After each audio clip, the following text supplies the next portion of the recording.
السلام علیکم۔ Novels library میں خوش آمدید۔ ناول کا نام عشق تیرا، رائٹر عبیرہ حسن۔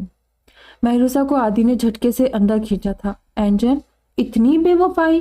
عادی نے اپنی آواز مصنوعی دکھ سموتے ہوئے مہروزہ سے کہا، جو حیران سی اس کی باہوں کے حصار میں قید کھڑی تھی۔ عادی، آپ یوں اچانک یہاں کیسے آئے؟ مہروزہ حیرت سے بولی۔ آپ کو برا لگا میرا آنا؟ عادی منہ پھلا کر بیڈ پر جا بیٹھا جس پر وہ بوکھلا کر اس کے پاس آئی تھی۔ نہیں، وہ تو میں ایسے ہی پوچھ رہی تھی، آپ پلیز ناراض مت ہو۔ اور آپ کا فون کیوں بند ہے؟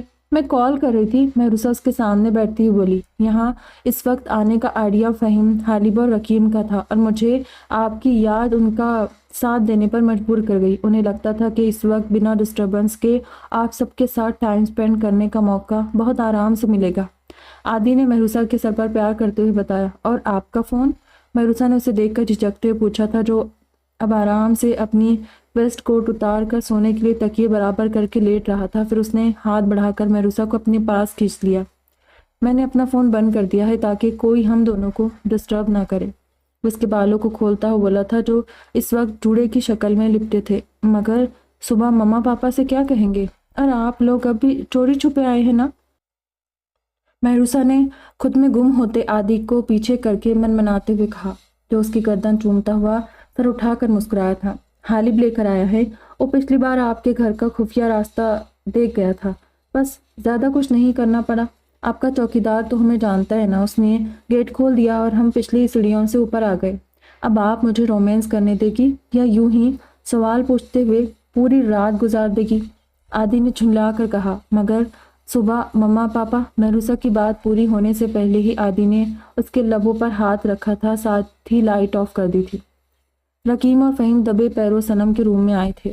صفین کا روم حالب کو پہلے سے پتا تھا، اس لیے وہ عادی کو لے کر بآسانی اس کے روم میں پہنچ گیا تھا۔ ان تینوں کو پتا تھا کہ وہ چاروں بہنیں تو الگ الگ رومز میں سوتی ہیں، اس لیے حالب عادی کے ساتھ صفین کے روم میں چلا گیا تھا اور رکیم فہیم کے ساتھ صنم کے روم میں آ گیا تھا۔ یار رکیم، تو ایک کام کرنا، تو نہ صنم بھابی کو وہ جو سامنے دائیں بائیں دو روم ہیں ان میں سے ایک میں لے جانا۔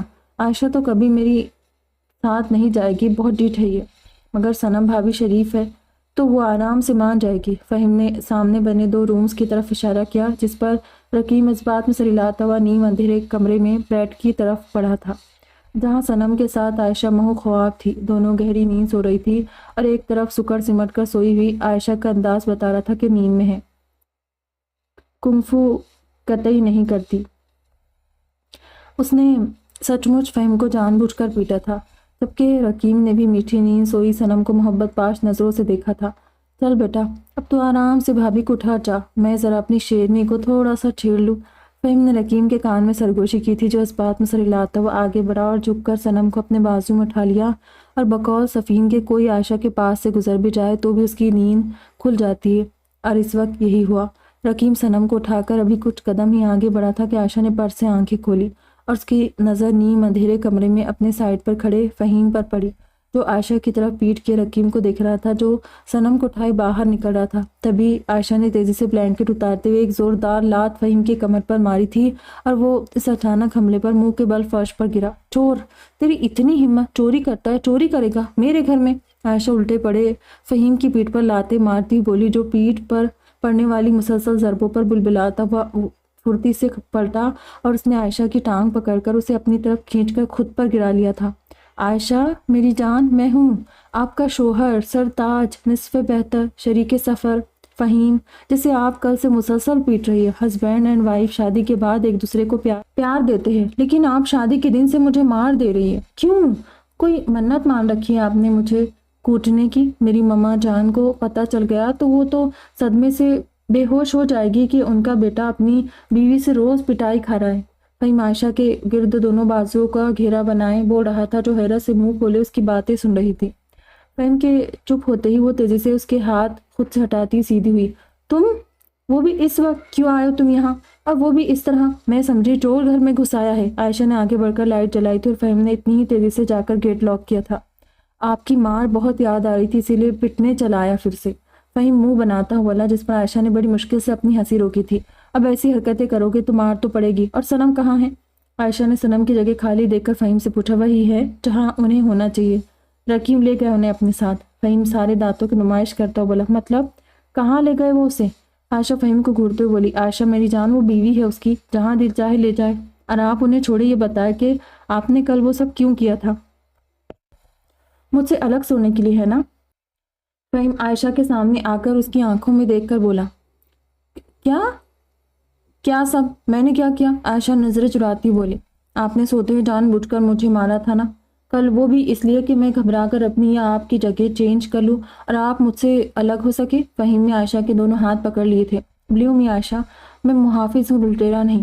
میں نے آپ سے کہا تھا یو کین ٹرسٹ می، مگر آپ کو میری طرف سے بہت سارے خدشات ہیں شاید، بٹ بلیو می عائشہ، میں کتنا چھچورا سہی مگر آپ کے ساتھ کچھ غلط نہیں کر سکتا۔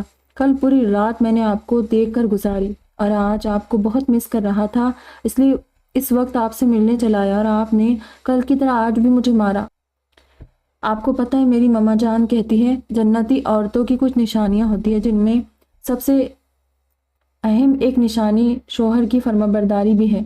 جنتی عورتیں اپنے شوہر کی عزت کرنے والی ہوتی ہے، انہیں مارتی نہیں ہے۔ اور چلے مان لیا آپ مجھے بند کمرے میں مارتی ہے، مگر بھلے ہی میں آپ کو دنیا کے سامنے فرمانبردار بیوی کا ٹائٹل دے دوں گا، لیکن فرشتے جو 2 دن سے ہمارے بند کمرے کی رپورٹ اوپر پیش کر رہے ہوں گے، اس کا کیا؟ اس سے تو اوپر آپ نیک شوہر فرمانبردار بیوی کا ٹائٹل ہرگز نہیں جیت سکے گی، اور اوپر تو رشوت بھی نہیں چلتی جو میں حشر والے دن کچھ دے دلا کر آپ کو اپنے ساتھ جنت میں سیٹ کروا سکوں۔ اس لیے پلیز مجھے مارنا بند کرے یار، اور تھوڑی عزت کر لے پلیز۔ فہیم پیشانی مسل کر بے چارگی سے بولا، جسے یہ مسئلہ واقعی اسے بہت پریشان کر رہا ہے۔ عائشہ جو فہیم کے سیریس انداز پر اپنی حرکت پر نادم ہو رہی تھی، اس کے اچانک ٹریک چینج کرنے پر منہ پر ہاتھ رکھے ہنستی چلی گئی، جبکہ اب کی بار فہیم حیرت سے منہ کھولے عائشہ کو ہنستے ہوئے دیکھ رہا تھا۔ سیریسلی تم بہت فنی ہو فہیم، عائشہ ہنسی روک کر بمشکل بولی، اور ایک بار پھر کھلکھلا کر ہنسی تھی۔ عائشہ مجھے ہوش تو دلائے ذرا، مجھے یقین نہیں آ رہا کہ میں سچ مچ آپ کو ہنستا ہوا دیکھ رہا ہوں، یا یہ خواب ہے کوئی؟ فہیم عائشہ پر نظر ٹکائے کھوئے لہجے میں بولا تھا۔ تبھی عائشہ نے ٹکا کر ایک پنچ فہیم کے پیٹ میں مارا۔ رکیم صنم کو احتیاط سے اٹھا کر باہر تک لے آیا تھا، لیکن بہت دھیان رکھنے پر بھی صنم کی آنکھ کھل گئی اور خود کو رکیم کی باہوں میں دیکھ کر وہ حیران رہ گئی۔ رکیم آپ یہاں یوں اس طرح کہاں لے کر جا رہے مجھے؟ اتارے نیچے، کوئی دیکھ لے گا، صنم سٹپٹاتے بولی تھی، مگر وہ انسنا کیے سب سے پہلے اسے لے کر آدھی والے روم کی طرف بڑھ گیا، مگر گیٹ اندر سے لاک تھا۔ اس کے بعد دوسرے روم کی طرف بڑھ گیا۔ اس دوران صنم حیرت اسے ادھر سے ادھر آتا جاتا دیکھ رہی تھی۔ دوسرے روم میں آ کر اس نے صنم کو گود سے اتار کر سب سے پہلے گیٹ لاک کیا۔ اب بولے میری سنڈریلا، کیا بول رہی تھی؟ رکیم آرام سے چلتا ہوا بیڈ تک آیا اور صنم کے آگے اپنا ہاتھ پھیلا دیا، اشارہ تھا صنم کو اپنے پاس بلانے کا، جو نفی میں سر ہلاتی جھجک کر اپنی جگہ کھڑی رہی۔ وہ اسکن براؤن ڈھیلی سی لانگ ویلویٹ شرٹ اور مرون ویلویٹ کی کیپری پہنے ہوئی تھی۔ جوڑے میں بندھے بال اب کھل کر بکھر چکے تھے۔ رکیم کے دل کی دھڑکنیں صنم کو اس روپ میں دیکھ کر بے ترتیب ہو رہی تھی۔ یہ بہت بری بات ہے، کل سے آپ 2 غلطیاں کر چکی سنڈریلا۔ پہلی یہ کہ کل آپ بنا میرا ویٹ کیے سو گئی، میں نے مائنڈ نہیں کیا اور آپ کو نیند میں ڈسٹرب نہیں کیا۔ پھر دوسری غلطی آپ کی وہ یہ ہے کہ مجھے بنا بتائے یہاں چلی آئی، ایک کال تک نہیں کی، یہ بھی نہیں سوچا کہ میں کتنا مس کروں گا آپ کو، خوشی خوشی میرے بنا ہی بھاگی چلی آئی۔ اس پر بھی میں بنا برا منائے خود آپ کے پاس چلا آیا ہوں، اور آپ تیسری غلطی اب کر رہی ہے، میرے محبت بھرے ہاتھ کو نہ تھامنے کی غلطی۔ اس پر میرا دل بھی پوری طرح ٹوٹا ہے۔ آپ کو میرا آنا برا لگا ہے تو شاید اسی لیے میں جا رہا ہوں۔ رکیم مصنوعی کھگی سے بولتا اٹھ کھڑا ہوا اور صنم کے پاس سے گزرتا ہوا دروازے کی طرف بڑھ رہا تھا، جب سر جھکائے کھڑی صنم نے اس کا ہاتھ پکڑ لیا۔ رکیم چونک کر رک گیا اور صنم کو دیکھنے لگا، جو نم آنکھوں سے اسے دیکھ رہی تھی۔ کل رات کے لیے میں آپ سے سوری کر چکی ہوں، اور آج صبح مجھے بنا بتائے آپ پتہ نہیں کہاں چلے گئے تھے۔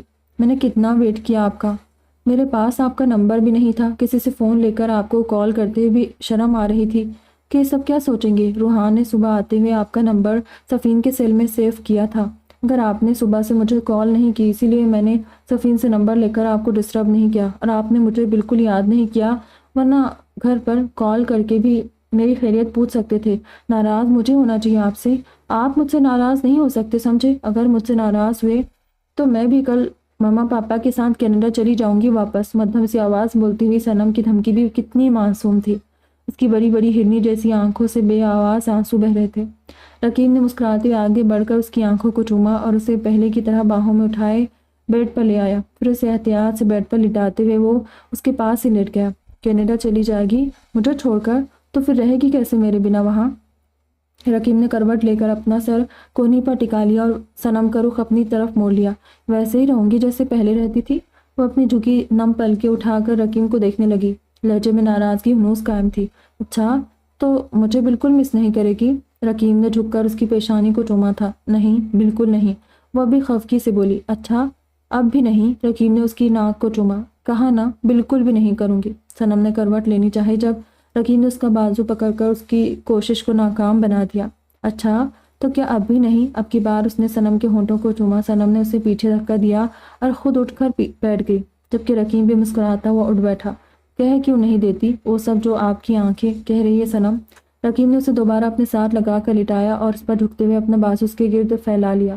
اب وہ مکمل رقیب کی گرفت میں قید تھی، جبکہ صنم نے اس کی انتہائی قربت پر نروس ہوتے ہوئے اپنی آنکھیں موڑ لی۔ آئی لو یو سنڈریلا، رقیب نے اس کے کھلے بکھرے بالوں میں منہ چھپاتے ہوئے دھیرے سے سرگوشیانہ انداز میں کہا اور بے خودی میں اس کے چہرے پر جگہ جگہ مہر محبت ثبت کرتے ہوئے ہاتھ بڑھا کر لائٹ آف کر دی۔ آپ نے مجھ سے وعدہ کیا تھا کہ آپ زبردستی میرے قریب نہیں آئیں گے، سفیر نے اپنی گردن پر حالب کے لبوں کا لمس محسوس کرتے غصے سے کہا۔ ہاں مجھے یاد ہے، میں نے وعدہ کیا تھا، مگر آپ کو بھی یاد ہوگا کہ مجھے خود کا اگنور کیے جانا پسند نہیں، اور آج تو خاصی لاپرواہی برتی آپ نے میرے ساتھ، اسی لیے سزا کی مستحق تو ہے آپ۔ اب حالب نے اس کے گال کو چوما۔ کون سی لاپرواہی کی میں نے؟ اپنے ماما پاپا کے گھر آئی ہوں کیونکہ کل وہ لوگ جا رہے، تو میں سارا وقت ان کے ساتھ گزارنا چاہتی تھی، اسی لیے میں نے فون کو سائلنٹ کر کے ایک طرف رکھ دیا تھا، اور آپ کو میری لاپرواہی تو نظر آ گئی، خود کی لاپرواہی نہیں دکھائی دی۔ آپ صبح سے غائب تھے آج، وہ بھی بنا کسی کو بتائے۔ آپ نے سوچا کہ کل رات کو آپ کی شادی ہوئی ہے، پورا گھر مہمانوں سے بھرا ہوا ہے، کسی کو آپ سے کوئی کام بھی ہو سکتا ہے یا آپ کی بیوی کو ہی کوئی کام پڑ سکتا ہے، مگر آپ بے فکر ہو کر گھومنے نکل گئے، اور یہاں آ کر میں سب لوگوں کے ساتھ مصروف ہو گئی تھی تو فون دیکھنا بالکل بھول گئی۔ یہ کوئی ایسا جرم نہیں ہے جس کی سزا دیں آپ مجھے۔ کال پک نہیں کی تو کیا ہوا؟ کل تو واپس آ ہی جانا تھا نا مجھے آپ کے گھر، اب تو عمر بھر آپ کے ساتھ ہی رہنا ہے۔ سفین حالب سے دور ہوتے ہوئے بولی۔ آج اس نے حالب کے اپنے چہرے پر چلتے ہاتھوں کو جھٹکنے کی غلطی نہیں کی تھی، ورنہ وہ غصے سے بھڑک اٹھتا۔ مگر غلطی تو غلطی ہوتی ہے نا میری جان، آج اپنی ماما پاپا کے لیے آپ مجھے بھول گئی، کل پھر کسی اور کے لیے مجھے بھولنے کی غلطی کر بیٹھے گی تو یہ تو آپ کی عادت بن جائے گی نا، اسی لیے میں آپ کو پہلی ہی بار سزا نہ دے دوں تاکہ آئندہ کے لیے آپ یہ غلطی دوبارہ نہ دہرائے۔ اور رہی بات میری لاپرواہی برتنے کی، تو لاپرواہ میں آپ سے کبھی نہیں ہوا۔ آج صبح سے میں ہاسپٹل میں تھا بیرام کی نگرانی پر، جن بندوں کو لگایا تھا بیرام انہیں زخمی کر کے بھاگ گیا تھا کل، اسی لیے ان کی عیادت کے لیے گیا تھا۔ حالب نے اسے دوبارہ سے اپنے پاس کھینچ لیا اور سفین کے چہرے پر جھکتے ہوئے بہکے انداز میں بولا تھا، اگر آپ چاہتی ہے کہ آپ کی مرضی کے بنا میں آپ کو نہ چھوؤں تو آپ کو آج پوری رات میرے ساتھ جاگنا پڑے گا، یہی آپ کی سزا ہے سفین۔ حالب سفین کی آنکھوں میں دیکھتا بولا اور جھک کر اس کے ہونٹوں کو چوم لیا، جو اس کی بات کے بعد اس کی حرکت پر بری طرح بھڑک کر رہ گئی۔ انف حالب، پاگل پن کی بھی کوئی حد ہوتی ہے، آپ میری شرافت کا ناجائز فائدہ نہیں اٹھا سکتے، چپ چاپ یہاں سے چلے جائے ورنہ میں آپ کے ڈیڈ کو کال کر دوں گی کہ آپ یہاں ہیں اور مجھ سے بدتمیزی کر رہے۔ سفین اس مینٹل کیس سے عاجز آ گئی تھی، جبکہ اس کے اوپر جھک کر اسے مسلسل چھیڑتا ہوا حالب سفین کی بات پر زور سے ہنس پڑا تھا، جیسے کسی ناسمجھ بچے کی بات پر ہنسا جاتا ہے۔ اوہ مائی پور سفین، ڈیڈ کو کال کرے گی؟ اوکے کال کرنا ہے تو کر دے، یہ لے میں آپ کو کال لگا کر دیتا ہوں، اور آپ سے پہلے میں خود ان سے کہوں گا کہ میں اپنی بیوی کے روم میں اس کے ساتھ بدتمیزی کر رہا ہوں، ٹھیک ہے نا؟ اور اس کے بعد کال کروں گا آپ کے پاپا کو تاکہ وہ بھی یہاں آ کر میری بدتمیزی دیکھ لے۔ Okay but please let me finish my کس سویٹی۔ حالب نے مزید سفین کو بھڑکایا تھا۔ اس کی بات سن کر وہ جلدی سے اسے پیچھے دھکیل کر بیڈ سے اٹھ کھڑی ہوئی تھی۔ آپ حد سے بڑھ رہے حالب، مجھے غصہ مت دلائے، وہ حالب کو شہادت کی انگلی دکھاتی بولی۔ اوہ میں تو ڈر گیا یار، اور حد سے زیادہ تو میں بہت پہلے بڑھ چکا ہوں، یہ کون سا پہلی بار ہے؟ اینڈ میری بہادر جنگجو وائفی پلیز آپ غصہ کریں نا پلیز، آئی ریکویسٹ یو، کرے نا غصہ، I am waiting my honey bun. حالب اب اٹھ کر بیڈ پر بیٹھ گیا تھا اور دل جلانے والی مسکراہٹ سے سفین کو دیکھتا مزے سے بولنے لگا، جو دور کھڑی اسے گھور رہی تھی۔ رات بھر جاگ کر کیا کریں گے بتائے ذرا؟ سفین کی بات پر حالب کے لبوں پر ایک جاندار مسکراہٹ دوڑ گئی، اس کی آنکھیں چمکنے لگی تھی، یعنی اس نے سفین کو پسپا کر دیا تھا۔ آئی پول کھیلتے ہیں، دیکھتے ہیں کون جیتتا ہے، اس کے بعد ایک زبردست سی مووی دیکھیں گے۔ حالب کی بات پر سفیر نے صدمے سے اسے دیکھا۔ اس کی آنکھیں نیند سے بند ہو رہی تھی اور اس کا مینٹل کیس شوہر اس وقت اسے پول کھیلنے کی دعوت دے رہا تھا۔ حالب مجھے نیند آ رہی ہے، سفیر نے آخری کوشش کی۔ سفیر مجھے آپ پر پیار آ رہا ہے، حالب شرارت سے دیکھتا ہوا بولا۔ اس کی بات کا مفہوم سمجھ کر اسے گھورنے لگی تھی۔ پھر امرتا کیا نہ کرتا کہ مصداق مرے مرے قدموں سے بیڈ کی طرف بڑھنے لگی تھی، کیونکہ حالب کی بات ماننے کے سوا اس کے پاس کوئی چارہ نہیں تھا۔ اف، عائشہ کبھی بنا مار پیٹ کے بھی کچھ کر لیا کرے نا، ہر وقت ہاتھ چلانے کی ضروری ہے کیا؟ فہیم دونوں ہاتھ پیٹ پر رکھتا ہوا بولا۔ تم نے ہی تو کہا تھا کہ ہوش دلاؤں، تو اسی لیے میں نے ہوش دلا دیا۔ عائشہ ہاتھ جھاڑتے ہوئے بیڈ کی طرف بڑھ گئی تھی۔ عائشہ میری جان، ہوش دلانے کے دوسرے بھی طریقے ہوتے ہیں، پیار بھرے طریقوں کی تو خیر میں آپ سے امید نہیں کرتا، مگر آپ مجھے پنچ کر سکتی تھی، ہلا سکتی تھی، گال تھپتھپا سکتی تھی، مگر سیدھا پینٹ میں پنچ۔ فہیم نے عائشہ کی خوبصورت سراپے کو دیکھتے ہوئے کہا۔ پیرٹ گرین ویلویٹ کے ٹاپ اور آف وائٹ ویلویٹ کیپری والے نائٹ سوٹ میں وہ کھلے بالوں کے ساتھ بے حد حسین لگ رہی تھی۔ پورا حق ہوتے ہوئے بھی فہیم اس پر کوئی حق نہیں رکھتا تھا۔ وہ عائشہ کا بھروسہ جیت کر اس کی مرضی سے اسے پانا چاہتا تھا۔ حالب والی غلطی کر کے وہ اپنی عائشہ کو مزید کوئی دکھ نہیں دینا چاہتا تھا۔ پہلے اس نے بچپن سے بہت تکلیفیں اٹھائی تھی۔ عائشہ آپ سو رہی ہے، میں آپ سے باتیں کرنے آیا تھا۔ فہیم عائشہ کو دوبارہ بلینکٹ میں گھستے دیکھ کر خود بھی بیڈ پر جا کر بیٹھ گیا۔ جب عائشہ نے نہ سمجھی سے اسے دیکھا۔ میں اس وقت جا کر تم سے بات کروں گی، یہ غلط فہمی کیسے ہوئی تھی تمہیں؟ عائشہ نے ایک آئیبرو اچکاتے ہوئے فہیم سے پوچھا۔ عائشہ میری جان، میری آپ سے شادی ہوئی ہے تو رات کے اس پہر آپ سے ہی بات کروں گا نا، بھلے ہی آپ کو مجھ جیسے چھچورے سے کوئی لگاؤ نہیں، مگر مجھے تو آپ سے بہت محبت ہے۔ اسی محبت کی خاطر ایک بار گولی کھائی اور دوسری بار اتنی مار۔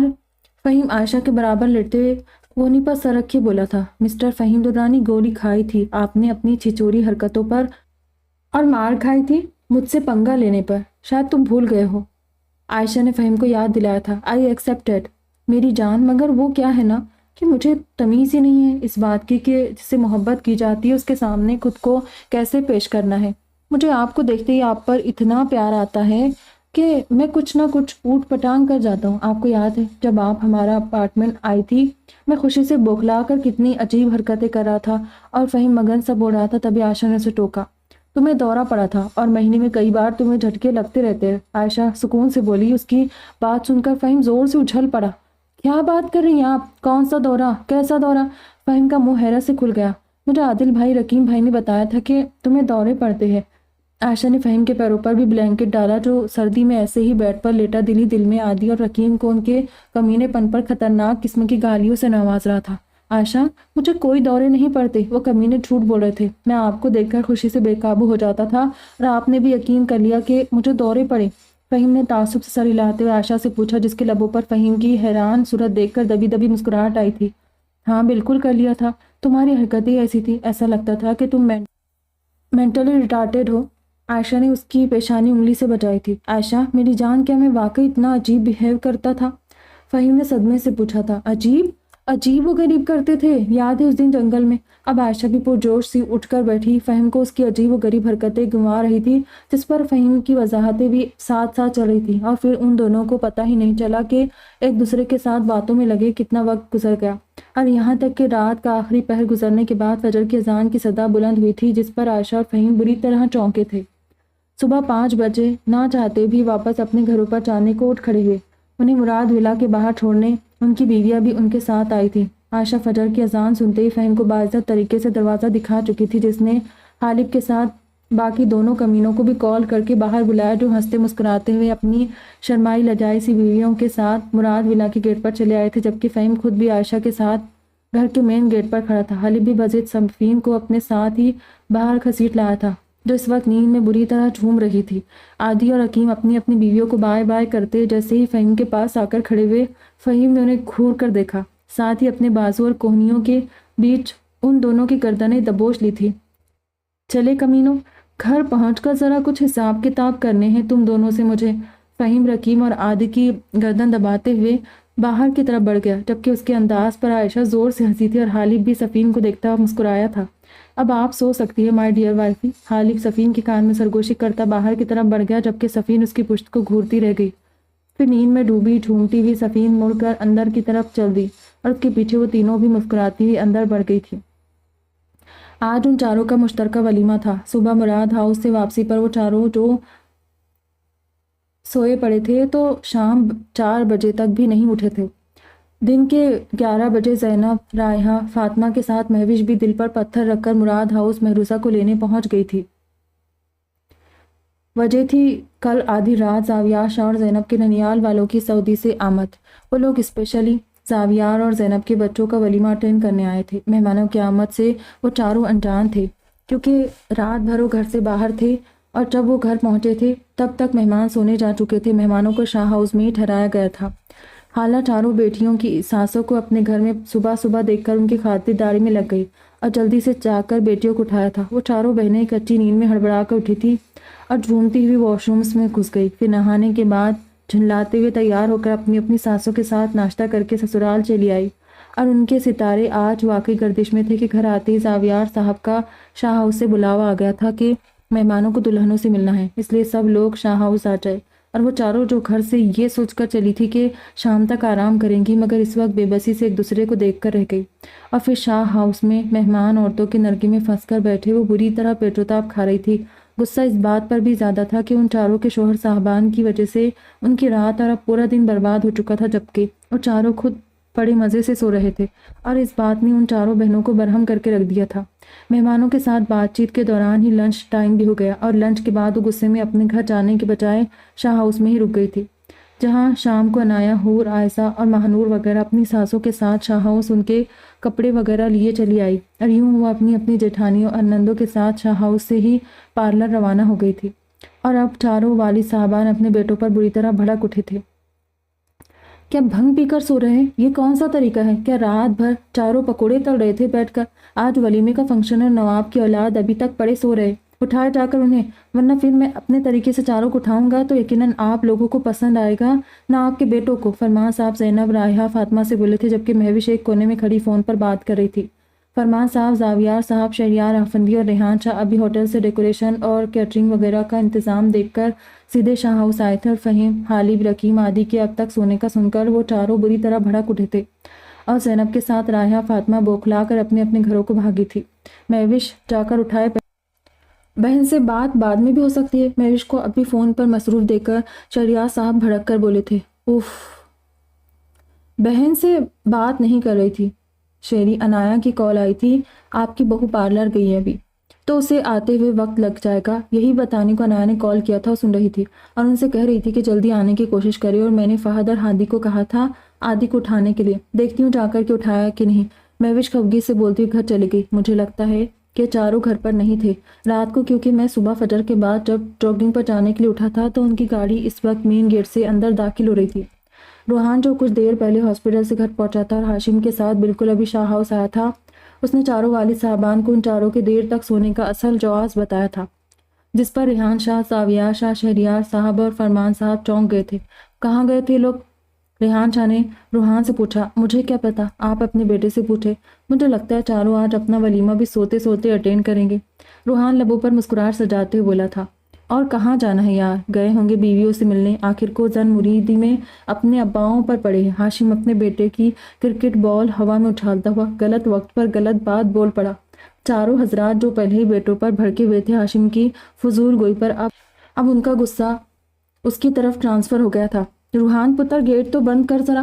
ہاشم، ادھر آؤ میرے بچے، کیا کہہ رہے تھے تم؟ ریحان شاہ آستینے چڑھاتے ہوئے مسکرا کر بولے، جبکہ چہرے کے تاثرات بہت خطرناک تھے۔ باقی سب بے دانت پیستے اسے گھور رہے تھے، اور اب ہاشم کی سچ مچ بولتی بند ہو گئی۔ اس نے بے ساختہ اپنی غلط وقت پر پھسلی زبان کو دانتوں تلے دبایا، مگر اب دیر ہو چکی تھی اور اس کے ڈیڈ سمیت باقی تینوں بھی ہاشم کے سر پر آ کھڑے ہوئے تھے۔ بس پھر کیا تھا، پورے ہال میں آگے آگے ہاشم بھاگ رہا تھا اور پیچھے چاروں والد صاحبان۔ ولیمے کا یہ مشترکہ فنکشن بہت بڑے پیمانے پر منعقد کیا گیا تھا۔ پورے شہر کی معزز ہستیاں آج ان کے اس گرینڈ ریسیپشن میں شامل ہوئی تھی۔ چاروں کے لیے مشترکہ اسٹیج بنایا گیا تھا، جسے نہایت خوبصورتی سے سجایا گیا تھا۔ وہ چاروں سب کی لان تان سننے کے بعد جلدی جلدی میں تیار ہو کر شاہ ہاؤس پہنچ چکے تھے، اور مکمل فریش اور چاق و چوبند سے اپنی اپنی بیویوں کے ساتھ ہوٹل کے لیے روانہ بھی ہو چکے تھے۔ یہ اور بات کہ ان کی بیویوں نے انہیں منہ لگانا پسند نہیں کیا تھا، جس پر وہ بری طرح پریشان ہو چکے تھے۔ سارے گھر والے شاہ ہاؤس سے ہی ہوٹل روانہ ہو رہے تھے، اس لیے دلہنیں بھی پارلر سے سیدھی یہیں آئی تھی اور اب سب اپنی اپنی گاڑی میں سوار ہو کر ہوٹل کے لیے نکل چکے تھے۔ عادی کے ساتھ اس کی گاڑی میں مہوش اور عنایا موجود تھی۔ غالب کے ساتھ رائحہ اور حور جا رہی تھی۔ فہیم کے ساتھ حبیبہ اور زینب بیٹھی تھی، جبکہ رکیم کے ساتھ فاطمہ اور عائشہ۔ اسی لیے کسی کو گاڑی میں بھی بات کرنے کا موقع میسر نہیں آیا اور وہ دل مسوس کر رہ گئے۔ سب سے برا حال عادی کا تھا۔ مہروسہ نے ایک بار بھی نظر اٹھا کر اسے نہیں دیکھا تھا، جس کی نیند اور تھکاوٹ سے ابھی سے حالت بری ہو رہی تھی اور سر درد سے الگ پھٹ رہا تھا۔ پتہ نہیں پورے فنکشن میں اس کا کیا بننے والا تھا، اس لیے وہ بالکل خاموش بیٹھی ہوئی تھی۔ رکیم بھی فرنٹ سیٹ پر بیٹھا کھنکیوں سے پیچھے بیٹھی اپنی سنڈریلا کو دیکھ رہا تھا، جو اس وقت اسے مکمل اگنور کیے کسی حسین شیشے کی مورت کی طرح بالکل ساکت سی عائزہ کے پاس بیٹھی ہوئی تھی۔ کل کتنا خوبصورت وقت اس کے ساتھ سپینڈ کر کے آیا تھا وہ، مگر آج اس کی طرف نظر اٹھا کر بھی نہیں دیکھ رہی تھی۔ پتہ نہیں وہ کیوں اس سے اس قدر خفا تھی۔ غالب نے بیکیو مرر سفین کے چہرے کی طرف سیٹ کیا تھا، مگر اس نے شاید غالب کی حرکت کو نوٹ کر لیا تھا، اسی لیے اس نے بہانے سے اپنی جگہ حور کو بٹھا دیا اور اپنے آپ کو غالب کی سیٹ کے بالکل پیچھے چھپا لیا تھا، جس سے وہ بے بسی سے ہاتھ ملتا رہ گیا۔ فہیم صبح تو عائشہ کو اچھا خاصا چھوڑ کر آیا تھا، مگر پارلر سے اسی وقت لوٹی عائشہ کے پاس جب وہ ہنستا مسکراتا جا کر کھڑا ہوا تو اس نے اپنی ہیل زوردار انداز میں فہیم کے پاؤں پر ماری تھی اور وہ درد سے بلبلا اٹھا۔ اس نے حیران نظروں سے عائشہ کو دیکھا، جو اسے مار کر زینب کے ساتھ آگے بڑھ گئی۔ وہ جلدی سے اس کے پیچھے لپکا تھا، مگر تبھی اس کے پیچھے کھڑے فرحان بھائی نے اس کا کالر پکڑ کر دوبارہ پیچھے گھسیٹ لیا۔ باہر چل کر گاڑی میں بیٹھو، بیوی کہیں بھاگی نہیں جا رہی۔ انہوں نے فہیم کو باہر دھکیل دیا تھا اور یوں وہ بھی چپ چاپ گاڑی میں جا بیٹھا تھا، اور زینب حبیبہ کی موجودگی میں بھی کئی بار اس نے عائشہ کو مخاطب کرنا چاہا، مگر جواباً اس نے فہیم کو اس قدر بری طرح سے گھورا تھا اور بھابھی کے سامنے اپنی عزت دو کوڑی کی ہونے کے ڈر سے وہ بالکل خاموش ہو گیا۔ عائشہ کے تیور بتا رہے تھے کہ اگر اسے غلطی سے بھی فہیم نے دوبارہ چھڑا تو اس کو ایک زوردار چماٹ جڑنے سے بھی نہیں چوکے گی، اسی لیے خاموش رہنے میں ہی عافیت تھی۔ وہ سب آگے پیچھے ہوٹل میں پہنچے تھے، جہاں ہوٹل کے بڑے سے ہال میں ڈھیر سارے پھولوں کی بارش اور مووی کیمرہ کی فلیش لائٹ میں وہ چاروں کپل ایک دوسرے کے ساتھ اسٹیج کی طرف بڑھتے چلے گئے۔ ان چاروں کپلز کے نام ان کے لیے مخصوص نشستوں کے پیچھے بہت خوبصورت بورڈز پر چھوٹی چھوٹی LED لائٹ سے جگمگا رہے تھے۔ وہ اپنے اپنے نام والی نشست پر جا کر بیٹھ گئے اور مووی کیمرہ والے کھٹاکھٹ ان کی مختلف پوزز میں پکس لے رہے تھے، ساتھ ہی ویڈیو بنائی جا رہی تھی، اور پھر ایک ایک کر کے سارے گھر والے بھی اسٹیج پر ان کے پاس آنے لگے۔ فنکشن شروع ہو گیا تھا، مہمانوں کے لیے کھانا وغیرہ بھی سرو ہو چکا تھا۔ ہلکی آواز میں چلتا ہوا ڈی جے اب منچلوں کے لیے تیز ہو گیا تھا۔ ڈی جے کے ساتھ ہی ایک سائڈ ڈانسنگ فلور بھی بنایا گیا تھا، جہاں سارے لڑکے اب اپنی ڈانسنگ کے جوہر دکھانے لگے تھے۔ ان میں رکیم، فہیم، غالب، عادی کے دوستوں کے ساتھ ان کے رشتہ دار لڑکے وغیرہ بھی تھے، اور سب کے لیڈر ہاشم اور راہم تھے۔ انہوں نے آج فہد، ہادی اور فرحان کے سوا روشان کو بھی اپنے ساتھ شامل کر لیا تھا۔ حاذق، حزیمہ، حریرہ، فائق، فاس، رائف، ریان بھی آج چچاؤں اور ماموؤں کے ولیمے کی خوشی میں سرشار سے ڈانسنگ فلور پر اچھل رہے تھے۔ ساری لیڈیز بھی اپنی گیسٹ کے ساتھ بزی تھی، اسی لیے اسٹیج پر اس وقت وہ چاروں کپلز اکیلے رہ گئے۔ کچھ ایک منٹ بعد بس ایک آدھ مہمان ملنے آ رہا تھا۔ اینجل، مجھ سے کوئی غلطی ہو گئی ہے کیا؟ کیوں خفا ہیں آپ؟ کیا کل رات اپنے گھر آنے پر؟ عادی نے موقع دیکھتے ہی مہروسہ سے کہا تھا، مگر مووی کیمروں نے اسے بیوی کے کان پر جھکے کیپچر کر لیا اور ہوٹل کی دیواروں پر لگی بڑی بڑی LED اسکرین پر یہ منظر چلنے لگا۔ ویڈیو میکرز کو رومانٹک پوز اتنا پسند آیا کہ اس پوز کو اسکرین پر روک دیا گیا، اور ریسیپشن میں آئے ہوئے مہوش کے بھانجے رضوان کی نظر جب مہروسہ پر پڑی تو وہ بالکل ساکت کھڑا رہ گیا۔ اتنا مکمل بے داغ حسن دیکھ کر اس کی آنکھیں چمک اٹھی تھی۔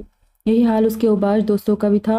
وہ آج صبح ہی جیل سے چھوٹ کر آیا تھا۔ باپ کے نقش قدم پر چلتے ہوئے اسے بھی جوئے اور شراب کی بری طرح لت لگ چکی تھی، اور عادی کی بارات والی صبح اسے پولیس نے نشے کی حالت میں ایک کوٹھے پر ریڈ ڈالتے ہوئے پکڑا تھا۔ اسی لیے عادی کی بارات کے اگلے پورے دن زروش بیٹے کی ضمانت کے سلسلے میں بھاگی بھاگی پھر رہی تھی، اور بڑی مشکلوں سے اسے آج صبح شہریار صاحب کی کال پر بیل دی گئی تھی۔ اسی لیے وہ بارات میں شامل نہیں ہو سکا تھا، اور عادی کی مایوں پر بھی وہ ملتان میں تھا۔ وہ اکثر ملتان جاتا رہتا تھا، کیونکہ وہاں کے کوٹھوں پر اسے اس کے ایک مقامی دوست کی وجہ سے VIP کی حیثیت دی جاتی تھی۔ رضوان کا قریبی دوست فیض سرور ملتان کا رہنے والا تھا، جس کے باپ کا تعلق سیاست سے تھا۔ کافی امیر کبیر آسامی تھی، اسی لیے بیٹا باپ کے حرام کے پیسے کو حرام کے کاموں میں پانی کی طرح بہاتا تھا۔ اسی لیے رضوان اکثر فیض کے پیسے پر عیاشی کرتا پایا جاتا تھا۔ وہ عادی کی شادی کے کسی بھی فنکشن میں شامل نہیں ہوا تھا، اسی لیے اس نے عادی کی بیوی کو نہیں دیکھا تھا، لیکن اب اس کی بری نظر مہروسہ پر پڑ چکی تھی۔ اپنے دوستوں کو ساتھ لی عادی کے پاس اسٹیج پر چلا آیا، جو اپنے پڑوسی اور فہم کے دیرینہ دشمن مسٹر اشفاق سے مل رہا تھا۔ رضوان کو اپنے دوستوں کے ساتھ اسٹیج پر آتا دیکھ کر مسٹر اشفاق اپنی 200 کلو کی بیوی کو لیے آگے حالی بر سفین کی طرف بڑھ گئے تھے، اور عادی رضوان کی طرف متوجہ ہو گیا، جو اس کے پہلو میں کھڑی اس چھوٹی سی گڑیا کو دیکھ رہا تھا، جس کے حسن کے جلوے وہ اسکرین پر دیکھ کر بے چین ہو اٹھا تھا۔ اس وقت بھی لائٹ و پنک کمبینیشن کے بھاری کام والے دیدہ زیب لہنگے میں اتنی خوبصورت لگ رہی تھی کہ رضوان اس کے حسن کا دیوانہ ہو گیا تھا۔ اتنا معصوم حسن تو اس نے بازار حسن میں بھی نہیں دیکھا تھا۔ کیسے ہو عادی؟ شادی مبارک ہو۔ السلام علیکم بھابھی، میں آپ کی شادی میں نہیں آ سکا۔ رضوان گہری نظروں سے مہروسہ کو دیکھتا ہوا بولا، جو اس کے سلام کا جواب دے کر ہلکے سے مسکرا کر اس کی باتیں سن رہی تھی۔ عادی، جو رضوان کی خصلت سے اچھی طرح واقف تھا، وہ غیر محسوس انداز مہروسہ کے آگے کھڑا ہو گیا۔ کوئی بات نہیں، مجھے پتا تھا تم کہاں اور کن کاموں میں بزی تھے، اسی لیے مجھے تم سے کوئی شکایت نہیں۔ وہ کیا ہے نا کہ اس طرح تو ہوتا ہی رہتا ہے، اس طرح کے کاموں میں۔ عادی نے رضوان پر طنز کیا تھا، جو عادی کی بات سمجھ کر ٹھٹائی سے مسکرا دیا۔ کیا کرے، تمہیں تو پتہ ہے اپنی طبیعت ہی کتنی رنگین ہے، اس لیے دل رنگینیوں میں ہی بہلتا ہے۔ اب تم تو بہت لکی نکلے بھائی، اتنی خوبصورت کم عمر بیوی ملی ہے تمہیں۔ مان گئے واقعی بہت فرصت سے نصیب لکھوا کر لائے ہوں، ایسی حسین پری ہر کسی کو نہیں ملتی، واٹ اے بیوٹی۔ رضوان نے خود کو حیرت سے دیکھتی مہروسہ پر نظر ٹکاتے ہوئے حسرت سے کہا، ہاں وہ کیا ہے نا کہ نصیب اور اعمال دونوں کا دارومدار نیتوں پر ہوتا ہے، اور رہی میری بیوی کی خوبصورتی کی بات، تو یہ بھی بھابھی ہوتی ہے تمہاری، اور بھابھی بہنوں کی طرح ہوتی ہے، اسے بھی تم انیکا ہی سمجھو، بلکہ سمجھنا کیا، یہ انیکا ہی ہے تمہارے لیے۔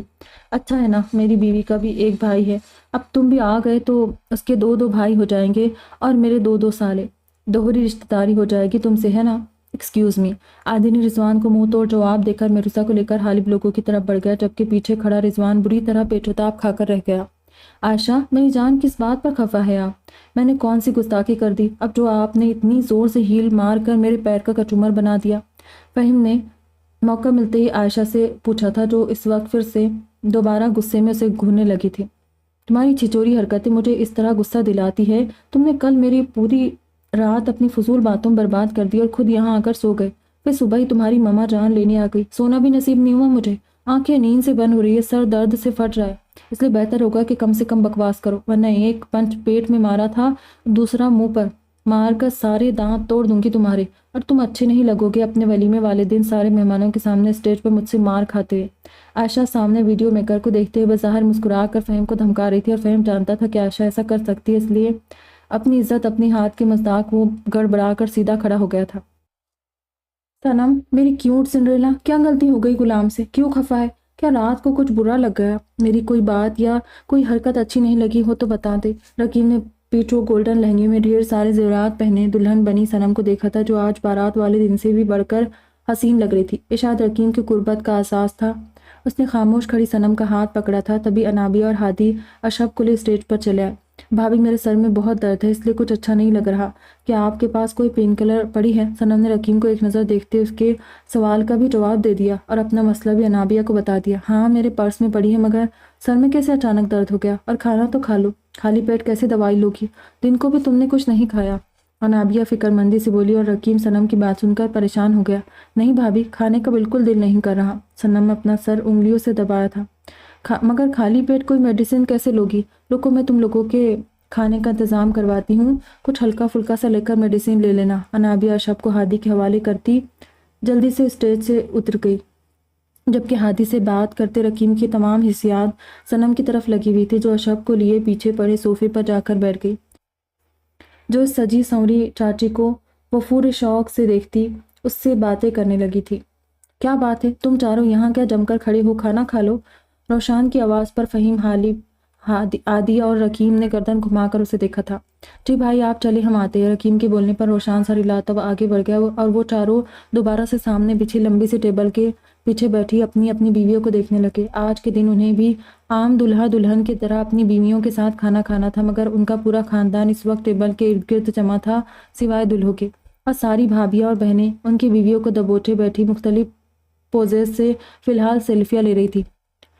جبکہ انابیہ کے کہنے پر ہی جلدی جلدی دلہنوں کے لیے کھانے کی ٹیبل لگائی گئی تھی، مگر وہ خود بھی سب کی دیکھا دیکھی ان لوگوں کو کھلانے کی بجائے پکس لینے میں لگ گئی، اور وہ چاروں غصے میں سب کو گھور رہے تھے، یعنی حد ہی ہو گئی۔ بیویاں ان کی تھی، اسپیشل دن ان کا تھا، اور انہیں ہی دودھ سے مکھی کی طرح نکال کر سائڈ پر پھینک دیا گیا تھا، اس لیے وہ دور کھڑے غصے سے پیچو تاب کھا رہے تھے۔ لیکن اتنا طے تھا کہ آج کا ڈنر انہیں اپنی بیویوں کے ساتھ ہی کرنا تھا، کیونکہ اپنی روٹھی بیویوں کو بنا منائے ان کے گلے سے ایک نوالا بھی نہیں اترنا تھا۔ کچھ کرے گا، یوں ہی کھڑا سامنے دیکھتا رہے گا اور بلا کسی کو تاکہ ان سب سے آزاد کروائے اپنی بیویوں کو۔ آج کھانا ہی ساتھ کھا لے یا آج بھی بارات والے دن کی طرح اکیلی کھانا پڑے گا۔ ایک تو جب سے شادی ہوئی ہے ایک وقت کا کھانا بھی ساتھ نصیب نہیں ہوا ہے، حکیم نے سامنے ٹیبل پر سب کو گھورتے ہوئے کہا، جو حکیم کی بات پر مڑ کر اسے آنکھیں سکیڑ کر گھورنے لگا تھا۔ یہ تو صحیح کہہ رہا ہے، اور مجھے تو سامنے اپنے گھر کی جذباتی عورتوں کو دیکھ کر غصہ آ رہا ہے۔ ذرا ان کے شوہر حضرات کو دیکھ، وہ سامنے سب کیسے اکیلے ٹوٹ پڑے کھانے پر۔ ابھی ان کے منہ سے نوالا چھینتا ہوں جا کر، اپنی بلائیں ہماری بیویوں کے سر ڈال دی ہے۔ فہیم سامنے بیٹھے فرحان، فہد، ہاشم، ہادی اور راہم روشان کو دیکھ کر بولا، مگر کیا کرے گا تو؟ یہ سب لوگ تو ایک بار کھانا سامنے دیکھ لے تو ملک الموت کو دیکھ کر بھی نہیں اٹھتے ٹیبل سے۔ رقیم منہ بنا کر بولا، ان کے بچوں کی آیا روحان کہاں ہے؟ فہیم پر سوچ نظروں سے، وہ رہی آیا روحان، سامنے کونے والی ٹیبل پر پوری ٹیم کو ساتھ لے بیٹھی ہے۔ خالد نے ہال کے کونے والی ٹیبل کی طرف اشارہ کیا جہاں روحان سب بچوں کے ساتھ بیٹھا تھا۔ فہد کا بیٹا اس کی گود میں تھا، حمزہ سامنے ٹیبل پر بیٹھا تھا اور حذیفہ اس کی دائیں ٹانگ پر بیٹھا تھا، جبکہ سارے بڑے بچے اس کے ارد گرد کرسیوں پر بیٹھے کھانا اور آئس کریم وغیرہ کھا رہے تھے۔ اوکے، ایک کام کر، چاروں الگ الگ کام سنبھالتے ہیں۔ رقیم، تو روحان کو اپنے پاس بلا اور اسے باتوں میں الجھا کر رکھنا۔ خالد، تو بچوں کو رشوت دے کر چھوٹی لڑائی لڑے، کتے بلیوں کی طرح شور ڈالتے، اتنا روئے کہ ان کے اماں ابا سب چھوڑ چھاڑ کر اپنے اپنے بچوں کے پاس دوڑے چلے آئے۔ اور عادی، تو جا کر ذرا دوسرے روم میں ٹیبل سیٹ کروا، اور میں ذرا ماموں جان اور شہریار ماموں کو پٹاتا ہوں۔ ڈنر تو آج اپنی اپنی بیویوں کے ساتھ ہی ہوگا، ورنہ نہیں۔ فہیم نے سب کو کام بانٹ دیے اور خود شہریار صاحب کے پاس چلا گیا۔ پھر تھوڑی ہی دیر میں اپنے پلان کے مطابق سب اپنے اپنے ٹاسک کمپلیٹ کر چکے تھے۔ خالد نے سب بڑے بچوں کو رشوت دے کر ڈرامہ کرنے کی پلاننگ کر لی، اور ان کی پلاننگ کامیاب رہی تھی۔ بچوں نے عین ہال کے بیچوں بیچ ایسا رولا ڈالا کہ ان کے شاندار ڈرامے پر وہ چاروں اش اش کر اٹھے۔ رائف اور حذیفہ کی بیچ لڑائی ہو رہی تھی تو حاذق اور فاز بھی ایک دوسرے سے گتھم گتھا تھے، اتنا چلا رہے تھے کہ واقعی ان کے اماں ابا سب چھوڑ چھاڑ کر بھاگے چلے آئے۔ حذیفہ حمزہ ان کی لڑائی کے بیچ کورس میں گلا پھاڑ پھاڑ کر رو رہے تھے، اور فہیم نے چالاکی سے زاویہ شاہ اور شہریار صاحب کو بھی راضی کر لیا تھا۔ یوں رائحہ اور زینب کے کہنے پر حالہ ان چاروں کو الگ روم میں کھانے کے ٹیبل تک چھوڑ آئی تھی، جہاں ان سب کو سکون سے بیٹھ کر اپنی روٹھی بیویوں کو منا کر کھانا کھلانا تھا۔ ولیمے کا فنکشن بخیر و عافیت نپٹ گیا، بس پرسوں بارات کی طرح ان چاروں بہنوں نے رو رو کر حشر کر لیا تھا۔ وجہ مراد فیملی کی دوبارہ کینیڈا واپسی تھی۔ آج تو رخصتی کے والے دن کی طرح عائشہ بھی بری طرح روئی تھی، مگر فہیم نے نوٹ کیا تھا کہ آج بھی عائشہ نے زید صاحب کو بالکل نظر انداز کر دیا تھا۔ اس نے بارات والے دن بھی عائشہ کو زید مراد کے پاس سے گزر کر گاڑی میں بیٹھتا دیکھا تھا، مگر تب اس نے اتنا دھیان نہیں دیا تھا۔ لیکن کل زید صاحب سے ساری اصلیت جاننے کے بعد اس نے خصوصاً آج عائشہ کا ان کے ساتھ رویہ دیکھا، اور اس کا سگے باپ کے ساتھ سرد مہری بھرا رویہ دیکھ کر وہ ایک گہری سانس بھر کر رہ گیا۔ محروسہ روتی ہوئی صنم کو عادی اور رقیم نے بڑی مشکل سے کنٹرول کیا تھا، جو زید زہیر مراد کے گلے لگ کر بری طرح رو رہی تھی۔ انہی الوداعی لمحوں میں خالد نے حالہ اور روحا کے ساتھ لگ کر روتی صفین پر عثمان کی ان خاص نظروں کو بھی دیکھا تھا جو صفین پر جمائے ہوئے تھا، اور حالب کے اندر رقابت کی آگ دوبارہ سے دہک اٹھی۔ روتی ہوئی صفین کو کھینچ کر زید صاحب کے پاس لے گیا جو اسٹیج کے آخری سرے پر کھڑے تھے۔ ساتھ ہی اس نے فہد اور روحان کو بھیج کر عثمان کی خاطر داری میں لگا دیا، جو اسے زبردستی کولڈ ڈرنک، آئس کریم وغیرہ کے اسٹال پر لے گئے، اور پھر تھوڑی ہی دیر بعد پوری مراد فیملی اپنی چاروں روتی ہوئی بیٹیوں کو چھوڑ کر کینیڈا کے لیے روانہ ہو گئے۔ وہ چاروں ساس سسر کو چھوڑنے ایئرپورٹ جانا چاہتے تھے، مگر زہیر مراد نے انہیں منع کر دیا، کیونکہ انہیں بیٹیوں کی طرف سے بھی فکر لگی ہوئی تھی جو ماں باپ سے بچھڑ کر بری طرح رو رہی تھی۔ اسی لیے زہیب صاحب ان چاروں کو اپنی بیویوں کا خیال رکھنے کی تلقین کرتے نم آنکھوں کے ساتھ رخصت ہو گئے تھے، اور کچھ ہی دیر بعد زاویہ شاہ کی ہدایت پر وہ لوگ بھی اپنی اپنی بیویوں کی وجہ سے جلدی گھر روانہ ہو گئے تھے۔ اب بتائیں مائی ڈیئر وائفی، کیوں ناراض ہیں آپ مجھ سے؟ کیا رات والی بات پر ہی غصہ ہے، یا یہ کوئی نئی ناراضگی؟ ہوٹل میں بھی آپ نے ڈھنگ سے نہ کھانا کھایا اور نہ ہی میری کسی بات کا جواب دیا۔ حالب نے صفین سے پوچھا جو چینج کر کے اب سونے کے لیے بیڈ پر آ بیٹھی تھی۔ حالب نے لائٹس آف کر کے بس اپنی سائڈ والا ٹیبل لیمپ آن کر لیا تھا۔ صفین اب بلینکٹ کھول کر اوڑھ رہی تھی۔ اس نے حالب کی بات کا کوئی جواب نہیں دیا اور سیدھے لیٹتے ہوئے بلینکٹ کو منہ تک ڈھک لیا۔ تبھی حالب نے شرارت سے اس کا بلینکٹ کھینچ کر اتارا، مگر صفین کی بہتی آنکھیں دیکھ کر اس کی مسکراہٹ فوراً سمٹ گئی۔ صفین، آپ رو رہی ہے؟ حالب نے انگلی کے پوروں سے اس کے آنسو سمیٹتے ہوئے حیرت سے پوچھا۔ حالب، مجھے نیند آ رہی ہے، کیا میں سو جاؤں یا آج بھی آپ کو پول کھیلنا ہے؟ صفین روتے روتے بولی، اور حالب کو اس کی اس معصوم سی ادا پر ٹوٹ کر پیار آیا۔ اس نے آگے بڑھ کر اسے اپنے سینے سے لگایا۔ صفین میری جان، میں جانتا ہوں میں بہت برا ہوں، آپ پر بہت ظلم بھی کرتا ہوں، مگر آپ سے بہت زیادہ محبت بھی کرتا ہوں، بے حد محبت، اور میری محبت ایسی ہے۔ میری ممی کہتی ہے کہ حالب ایک جذباتی انسان ہے، اور مجھے لگتا ہے کہ جذباتی انسان کو کبھی بھی محبت نہیں ہونی چاہیے، کیونکہ ویسے لوگ محبت کے معاملے میں بے حد پوزیسو ہوتے ہیں۔ میں بھی آپ کے لیے بے حد پوزیسو ہوں صفین، اس لیے ہمیشہ خود غرضی کا مظاہرہ کر کے آپ کو ہرٹ کر جاتا ہوں۔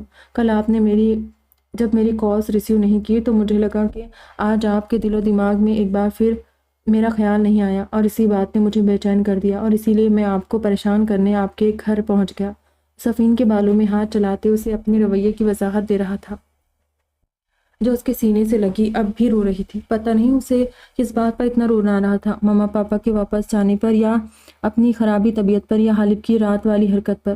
وجہ نہ جانے کیا تھی، مگر اسے اس وقت شدت سے رونا آ رہا تھا۔ ماما پاپا کی یاد آ رہی ہے؟ حالب نے کوئی جواب نہ پا کر دوبارہ پوچھا۔ پتہ نہیں، نوز اس کے ساتھ لگی روتی رہی۔ اچھا ٹھیک ہے، آج میں آپ کو سلاتا ہوں، اور کل میں نے آپ کو جگایا تھا نا، آج میں جاگوں گا، وہ بھی آپ کے دوبارہ سے سو کر اٹھنے تک، پرومس۔ لیکن اب رونا بند کرے پلیز، مائی سویٹ ہارٹ، حالب نے اس کی پیشانی چومتے ہوئے کہا، اور اپنے ہاتھوں سے صفین کے آنسو صاف کیے، ساتھ ہی اسے بچوں کی طرح تھپک کر سلانے لگا۔ اس کا سلانے کا طریقہ شب پر آزمایا ہوا تھا۔ شب بہت چھوٹی سی عمر سے ہی اس سے بہت اٹیچ تھی۔ انابیہ بھابھی اسے مومی کے پاس چھوڑ کر ہاسپٹل چلی جاتی تھی، اکثر وہ مومی سے نہیں سنبھلتی تھی۔ ایسے میں حالب اگر گھر پر موجود ہوتا تو پورے وقت وہ اشب کو سنبھالتا تھا، اور جب بھی اشب کو سلانا ہوتا تھا تو اسے اسی طرح اپنے سینے سے لگا کر تھپک تھپک کر سلاتا تھا۔ اور اشب کو اس اسٹائل کی اتنی عادت پڑ گئی تھی کہ ہاسپٹل سے تھک کر آئی انابیہ جب بیٹی کو سلانے میں ناکام ہو جاتی تو اشب کو حالب کے حوالے کر جاتی، جو اسے آرام سے سلا کر اپنے پاس ہی لٹا لیتا۔ اب صفین پر بھی وہ وہی طریقہ آزما رہا تھا، اور ابھی کچھ ہی دیر گزری تھی جب صفین کی گہری سانسوں کی آواز سے اسے اندازہ ہو گیا کہ وہ سو گئی ہے۔